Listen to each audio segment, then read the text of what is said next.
Oh boy, it's Furina. She's got a rerun again, and I want to talk about her constellations and a little bit also about how she is like, you know, a little bit different of a character in the current context of like if you want the strongest teams in Genshin. Now, I'm going to talk primarily about how, you know, C2 Furina is, in my opinion, not worth it still, but it is kind of better, kind of. And the reason for that is because of different characters that have released, which in my experience has made having it a little bit better. And I want to preface all this, by the way, which is that this is one of my favorite constellations in the game. I do like this constellation, but still, the average Genshin player should probably not go for Furina C2. To be clear, this is not me trying to like, oh, no, this is mine. It's not something you can have. Like, you can go for it if you want. I just want you to like think clearly if like the value of this constellation versus getting a new character. It's probably better than Mizuki, to be fair. But yeah, I want to talk about the previous video I made. The conclusion was the same, wherein like I don't think people should get Furina C2 because it's not as valuable as getting other characters. But the actual argument I used to make that point was kind of wrong. If you want a math breakdown on why that was wrong, I have a Google Doc for you, which, look, it's got math. Oh no, it's scary. This was made by, I'm sorry, I have no idea how to pronounce your name. Citlali. Yeah, this is just an awesome write-up on why I was dumb. Yep, the problem was I tried to use math to make a non-math argument, fundamentally. That's what I was wrong about. My bad, I'm doomy. I was trying to be wishy-washy on purpose in that video, in order to, you know, make an appeal to not get baited by Furina C2, and I want to make you not get baited by Furina C2 in this video as well. But instead, I want to show you, actually, as best as I can, because unfortunately MiHoYo does not let us turn off constellations. That would be the best circumstance, right? So the best I can do is I can power down her build. Before that, though, I want to take a look at Spiral Abyss teams that people tend to use. And if I sort by the team section, you can see, oh look, in this current Abyss, Furina Neuvillette, Furina Neuvillette, Furina Neuvillette, Furina Neuvillette. Oh look, Furina Xiao, Furina Muika, Furina Neuvillette, Furina Muika, Furina Muika, and there's one Furina Ayaka, right? What if we go to previous Abysses? Furina Neuvillette, Furina Neuvillette, Furina Neuvillette. These are all the most common teams that people are using. This is probably already getting a bit repetitive for you, right? It's mostly Furina Neuvillette, to be honest, is the vast majority of the people playing Furina seems to be. But I think you get the point, right? The fact that Kazuha, Neuvillette, Furina, Xilonen is like the most common team Furina tends to be used in, I think says a lot. So I think the appropriate comparison is, okay, how much does Furina C2 do for a Neuvillette team? I'm going to use my normal powered up Furina build versus a significantly powered down Furina build. And I'm actually probably going to power her down much more than C2 is an actual damage increase for her. And that's fine because I can't, you know, change the factor of the fact that she gets damage bonus faster with C2. My ultimate point with this is going to be that Furina is rarely the primary damage source in a team, at least for the way that the vast majority of people play her. And that means a damage increase around Furina itself is not that relevant. The damage increase for other units is potentially relevant, but these constellations on an individual level tend to not make as much of a difference for actually being able to clear the content as you might expect in all of the teams that people tend to use the most. I will talk about some strengths of Furina C2 and why I really like having it later, but let's just go demonstrate things. So I'm going to use the Furina, Xilonen, Kazuha, Neuvillette team, and the build on Neuvillette, Xilonen, Kazuha is not going to change at all. My Furina build, and this is my normal preferred build on Furina, although it is... Okay, I guess I should change the build. Normally, I prefer Furina on a very high ER build because I tend to use her solo Hydro. I don't usually play Furina Neuvillette. So this is my HP timepiece, so there we go. This is the most full power Furina build I can have in conjunction with Neuvillette. A crit buff, wow. Oh yeah, and I am using Fab on Furina. I consider it her signature weapon. I don't really want to talk about Furina's signature weapon in this video. I have it, and I never use it on her. Alright, do that. I'm going to try to rotate mostly the same way. Obviously, you can use Xilonen burst potentially with a non-C2 Furina to try to front load some damage stacks faster. Do this, but that is not necessary in my case, and we should probably restart rotation here. Lap. Yeah, this is first attempt, by the way. I'm not going to try to optimize anything. I probably didn't do that. That was a slight waste of time, but I'll try to replicate that with the next clear. 9 minutes, 28 seconds. Okay. So now I'm going to go power down Furina, put her back onto this ER timepiece, Put it on an EM Goblet, which is doing nothing for the main stat. We'll do an EM Circlet as well. Still gonna keep her having some crit. But how about let's put her on this piece, and then how about let's put her on this piece. So obviously in this team, this is a grossly less powerful build for Furina.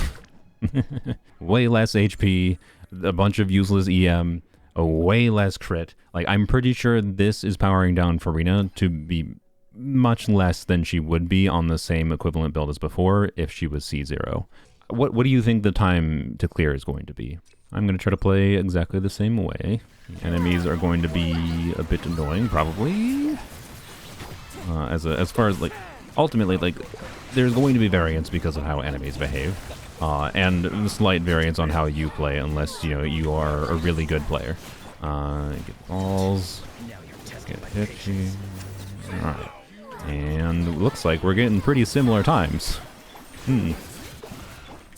So far, at least. To be clear, and we did this last time, so we do that again. And we got, I think, 1 second slower. Oh my.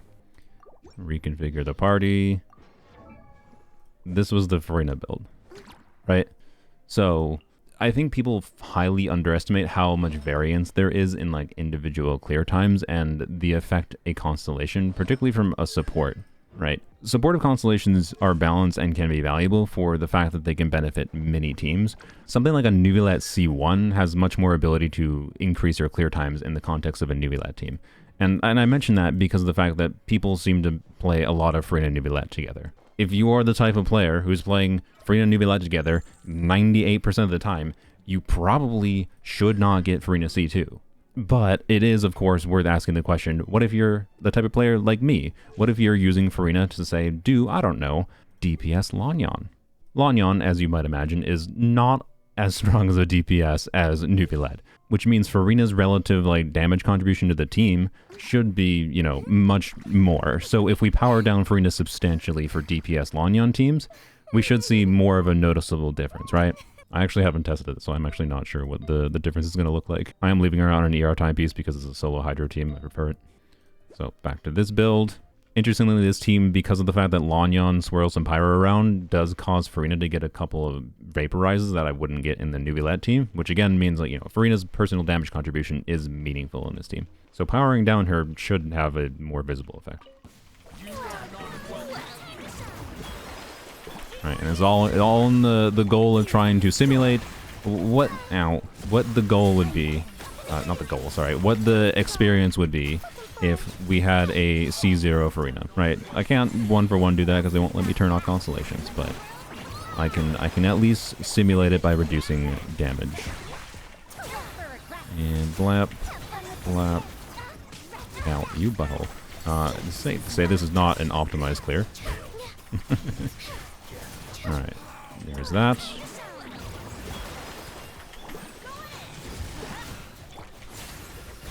Wait for a cooldown here. Alright, and do that, and blam. Yep, about a 50-second clear. 49 seconds, technically. Back to the goofy, super-powered down build. I'm gonna bet that we're gonna see, like, 4 seconds slower clears. Right now, it doesn't feel fundamentally different, although my grouping situation here is really bad, actually. Like, that enemy being pinged around is not good for Xianyun. Yeah, ugh.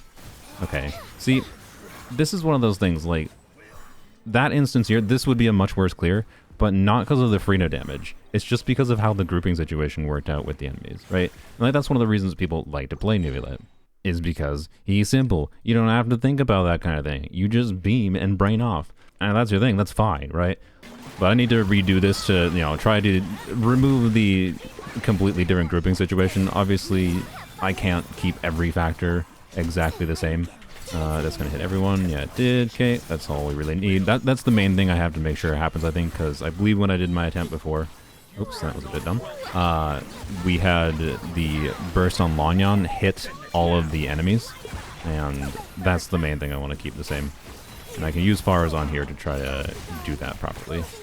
I think I did the burst too early, so I didn't have the buff on Bennett there, but oh well. I think it's fine.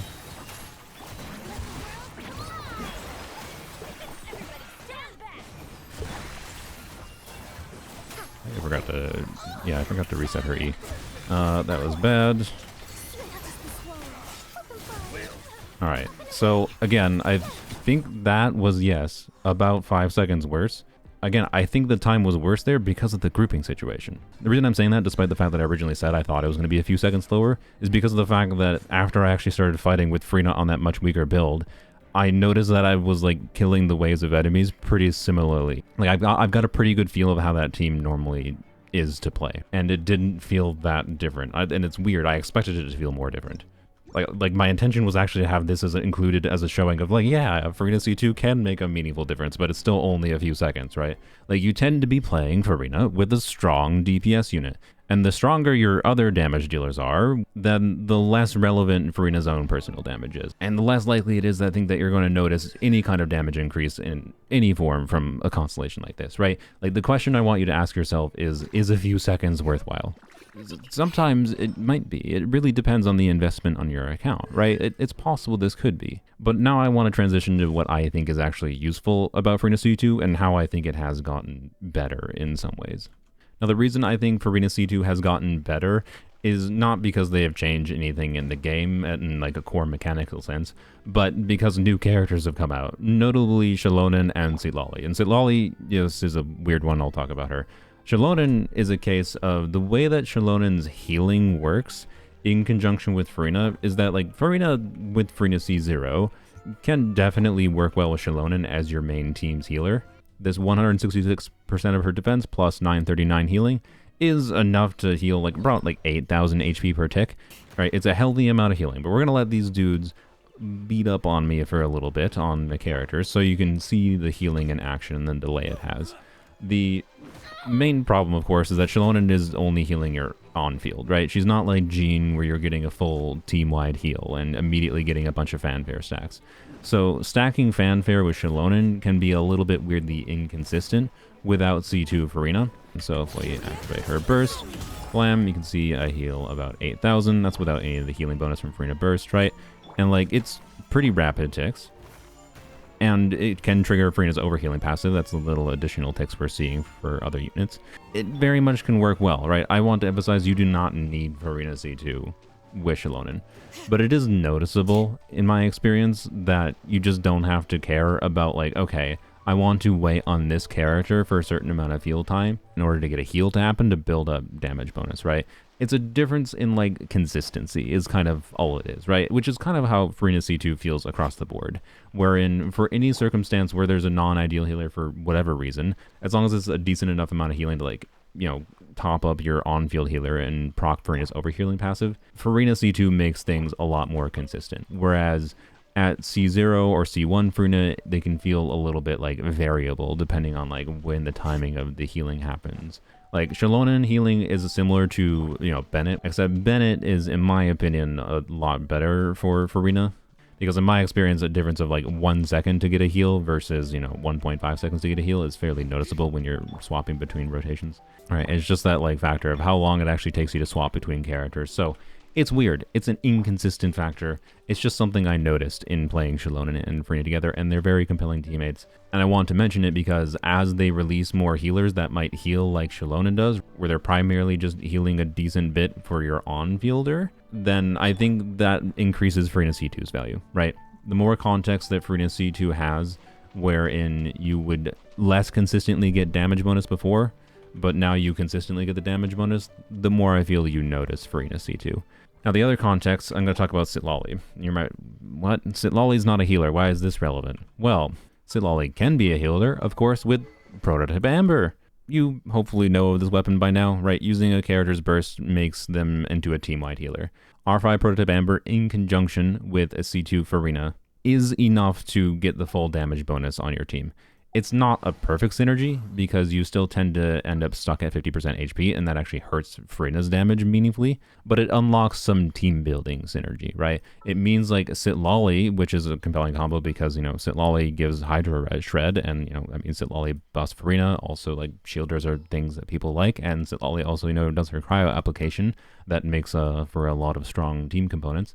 So that means, you know, we can just remove the other healer from the factor in the team. It unlocks some team building flexibility, is my point with this. And the more Catalyst units that are supportive focused, that also want to burst anyways in their kit and don't have a crazy heavy need to be built with other stats. Like, yes, you're losing out on Thrilling Tales of Dragon Slayers on Citlali, right? It's not the end-all be-all to lose a little bit of EM on Citlali and turn her into a team-wide healer. She's actually like a really good use case for it. This is not to say like I'm always playing Furina C2 and Citlali together, but it is a nice synergy that I like having in my toolbox for team building purposes. And I like having, you know, the prototype Amber C2 Furina synergy in general. It's like, honestly, it's as silly as it might sound. If this dumb weapon didn't exist, I don't think I would like Furina C2 nearly as much. But as more Catalyst units that are supports get released, it's a more relevant synergy. It's also worth mentioning that Citlali's release kind of, you know, on a meta level for the strongest Genshin teams, replaced Furina, right? Like, the strongest team core in the game, you could argue, is Xilonen plus Bennett plus Citlali plus a Pyro DPS right now. Not all Pyro DPSs work in that in the same way or anything, but I digress, right? Like, my point is that Furina, you could argue, is less necessary as a whole now because of Citlali's release.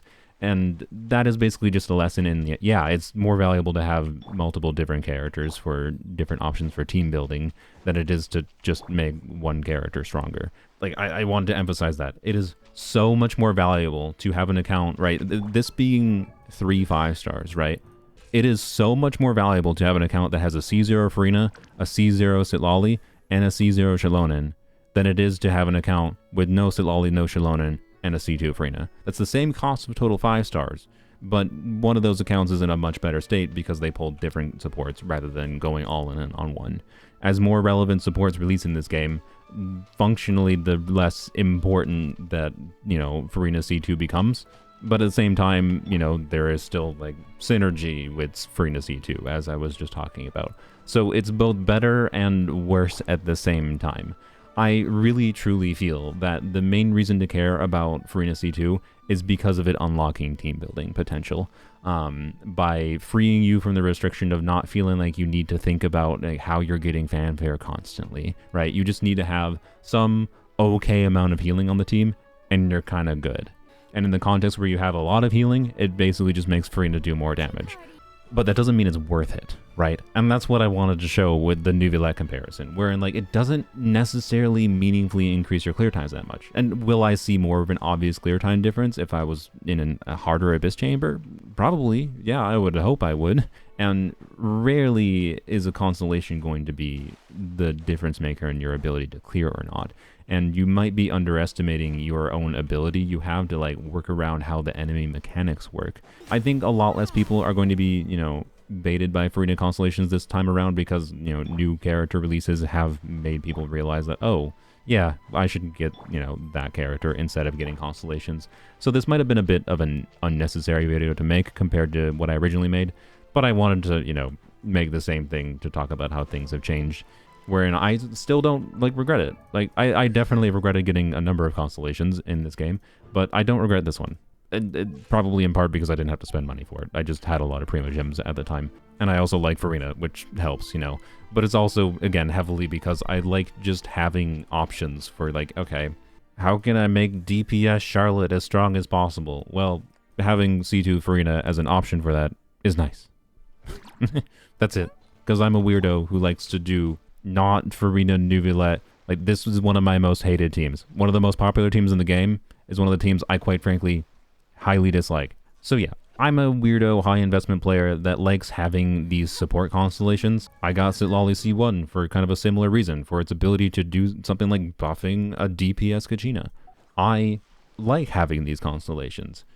But from what I've seen on how the vast majority of players play this game, these constellations usually do very little for you, and oftentimes people just overhype them. In the case of Furina, funnily enough, I think a lot of people overrate Furina C2 because I think most of the people that get Furina C2 get Furina C1 and C2 in the same go, and they activate them both together, and they feel the combined value of these, not just the individual value of C2. I actually think for the average player, they probably would notice Furina C1 more, but that's kind of a different conversation. And again, I'm saying notice. That doesn't necessarily mean on a math level. And for how I've seen the typical player approach Genshin, where, you just end up, finding one main DPS unit that you really like playing, right? If you're always playing Mawika, or you're always playing Neuvillette all the time, right? Then the damage increases that you can get from their constellations tend to be more relevant than, getting damage increases for supports. The supportive constellations, in my opinion, are most relevant if you don't have a Omega strong DPS that you care about. Or you're using Furina for a DPS unit that doesn't have particular good constellations. Like, I don't know. Like, so let's say you're doing Furina Hu Tao together, right? That's something that's a common combination. Hu Tao past C1 doesn't have that many relevant constellations, and if you want to increase Hu Tao team damage then, and you're always playing Hu Tao and Furina together, well then Furina C1, C2, and whatever might be much more noticeable and relevant to you, right? I don't know what exactly your preferences are. I don't know exactly who your favorite characters are. I just want you to hopefully understand what these constellations do and make an informed decision. But anyways, hopefully this yap was helpful to you, or at least entertaining in some form. I hope I never have to make a video about Furina's constellations again. Actually, one last thing I want to mention. I can never shut up, I'm sorry. What you kind of saw with Neuvillette and Xianyun, I used to power down my Furina basically for all of my videos after I activated her C2. And then people complained about that to some degree, and so I just stopped mentioning that I powered her down. And basically nobody ever noticed. That, to be clear, I didn't power her down in every single video, but once I stopped mentioning powering her down, people never noticed she was powered down. So, I don't know, is that additional evidence that, the damage doesn't matter as much as you think it does? I don't know. It's anecdotal, I understand. But, again, it's just my personal experience as a weird content creator doing goofy teams in Genshin, because that's what I find fun. So, yeah, take of it what you will.